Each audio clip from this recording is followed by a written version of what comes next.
was doing, not planning. I was go, go, go, no time to stop and think. Couldn't pause for a minute, had to keep the fans hanging on my every word, hooked upon the information ink. Make content, keeping my momentum up, and so they never get enough, so they never wonder where I went and move forward. Doing shows at every step, letting the illusion of my progress keep me busy and content.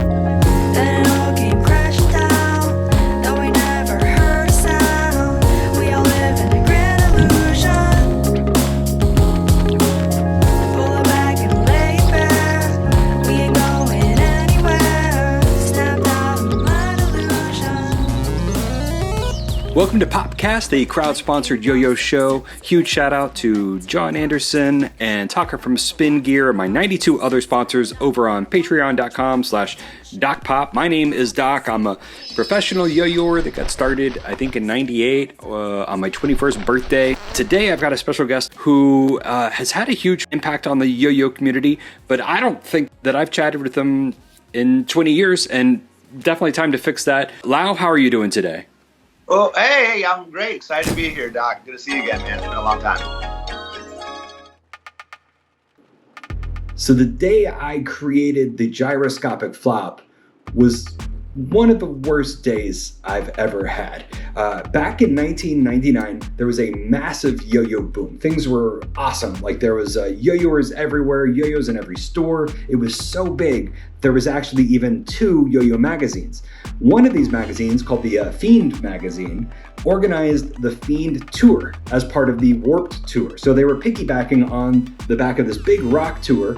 They had 6 yo-yo pros, 12 skaters, 30 bands, and thousands of miles they traveled, right? It was this massive kind of summer tour happening. And because yo-yos were so big, it made sense to have yo-yo pros on there. I had just moved to St. Louis from Tennessee, and I was super, super broke. I was running a yo-yo store in a mall in O'Fallon, Illinois, close to St. Louis. And I'd spent a couple months just sleeping in my car and working days at this kiosk in the mall. And at this point, I think I'd gotten a trailer home and had moved in. So I finally had kind of a place, didn't have a mattress yet or anything, but I had a place to stay other than my car. And when the Fiend Yo-Yo Tour came to town, I had not met many other, yo-yoers. A lot of the yo-yoers on there I'd never met before. I'd heard of, but I'd never met. And so, I paid the $22 for a ticket for the Warped Tour so that I could go inside and hang out with the yo-yoers. When I got there, though, I didn't realize you had to pay for parking. And maybe that's super obvious in retrospect. I'd never been to any sort of like amphitheater before. And I spent the $22 that I had was all that I had. I had some change that I used to like buy gas, I was broke. So I couldn't park my car there. So I had to drive a couple miles away and find this side road, parked my car, and there's other people too kind of doing the same thing. I guess they didn't have parking money either. It was like 20 or $30 for parking, which was as much as the tickets. So we were all just parked, and you could see the amphitheater, and we just walked in a straight line through what looked like fields. It ended up being marshland and swampland. So like by the time I actually got to the thing that I had a ticket to, I was, my feet were just soaking wet and muddy. I'd walked a couple miles to get there. It was not good. It was a summer day, super freaking hot. I didn't have any water on me. Go inside, hand my ticket over, just went straight to the yo-yo section. And man, the energy was just not there. I think it was kind of mid-tour slump or something. Nobody really seemed to be having a great time. And I'd had one of the worst days of my life. Like I felt a lot of shame for how poor I was, that I couldn't afford to park my car, or that I didn't even know that you had to pay to do that. And I'm sure I was in a bad mood, and yeah, it just wasn't happening. I bumped into you in the parking lot. I don't think we talked inside, but I don't even know. You must have seen me yo-yoing, and you came up and talked to me, and I just remember this highlight of the day was talking to you. You were like I said, everyone was pretty low energy, and I was not, like putting out great energy, maybe too, right? And I just remember you were like, not just zen, but like really upbeat, and just like really like made the whole terrible day was totally worth it to hang out with you. Awesome.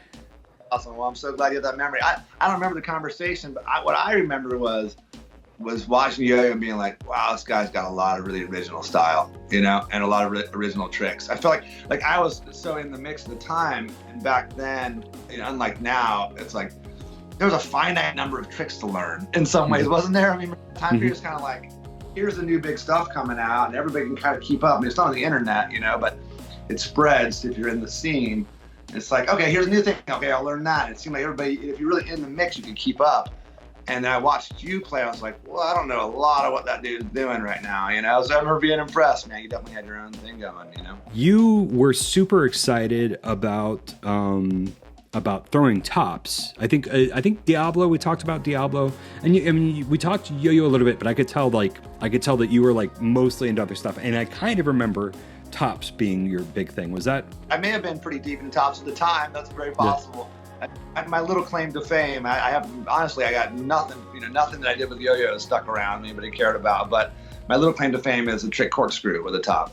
So I don't know if you know that that's my little invention, but yeah, right. Yeah. So the year that the yo-yo world competition was held in Orlando, I think 2000 maybe, which was, that's what it was. Duncan had made the Bearing King, right? Mm-hmm. And Steve and I were buddies, and he was working for Duncan, so I got a bunch of prototypes. So I got to work with that top before it was on the market. So a lot of things that anybody would have figured out, I figured out first, just because I had first dibs, And one of those things that I'm sure somebody would have figured out was corkscrew. You're blowing my mind, because I don't throw a lot of tops, but that's like a fundamental. That's like the brain twister of tops or whatever. Maybe split the atom. Right. I remember years later, somebody sent me a video of a guy, maybe Montreal, speaking French Canadian, and he was talking to a news on the news, and he was demonstrating my trick. I was like, wow, okay. That was kind of the first time I'd seen it worldwide, And you showed me a trick that was super specifically post-bearing top. Like, it couldn't have been done with anything else. Do you remember the trick where you sort of, you have the top, you get it, I don't know what it's called, kind of like on the trapeze or whatever, where it's kind of like wrapped around one side. It's kind of like you're holding both ends of the string and the top's like kind of locked in, and then you pull and it flipped. Do you remember that? So you're talking about, I called it gyroscopic flop, and you then took that trick and converted to yo-yos shortly thereafter, did you not? Right. Like that day, like that minute, you showed it to me, and I'm like, okay, boom, and I pulled, and you were like, oh, you've already been doing that, because it looked like I'd been doing it forever. I'm like, nope, I just literally copied you. That's quite a moment then, isn't it? I remember seeing some video a few years after that and doing that. I started seeing some variations. I was still kind of seeing some of what was happening in the yo community and being like, that is off of gyroscopic flop for sure. And I saw you did. I was like thinking, I wonder if it came off of the trick, because you called it that. I'm like, I think we collaborated on that. I wasn't like 100% sure, but I'm like, I think we collaborated on that.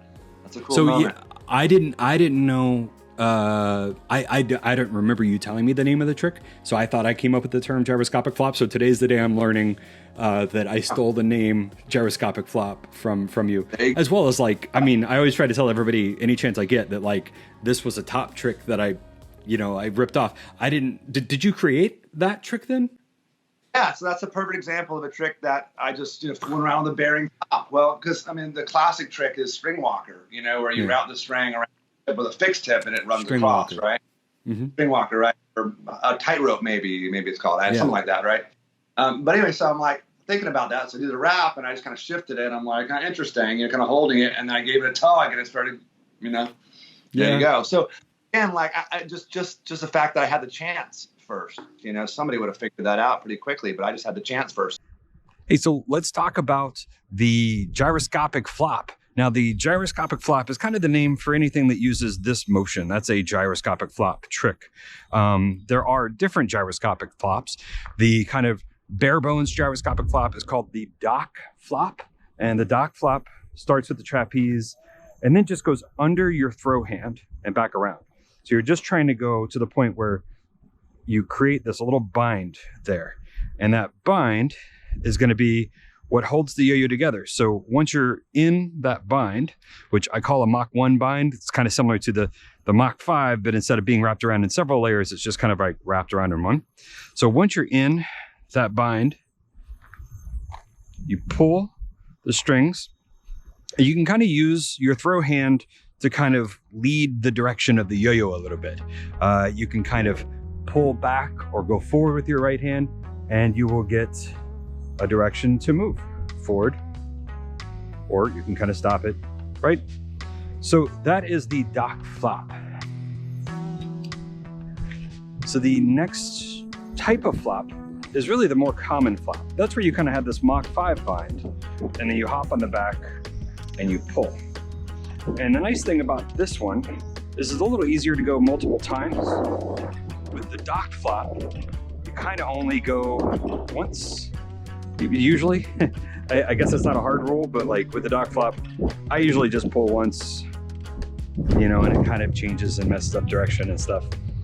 But with the gyroscopic flop from the Mach 5, you can kind of keep it going.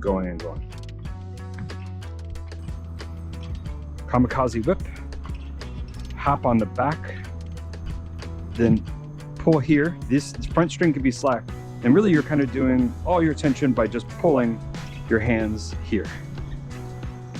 And you can kind of see my throw hand is leading the yo-yo a little bit. So my throw hand is kind of like directing it. And that's all kind of intuition. I really have no tips in terms of like how to get that direction to actually happen. You know, my left hand is staying stationary. I'm really just thinking about my right hand. But other than that, it's just going to take trial and error to kind of get which direction you need to go. Now, a gyroscopic flop I like doing a lot is just from the Mach 5, because we talked about Mach 5. I like to hold and go over my hand and down.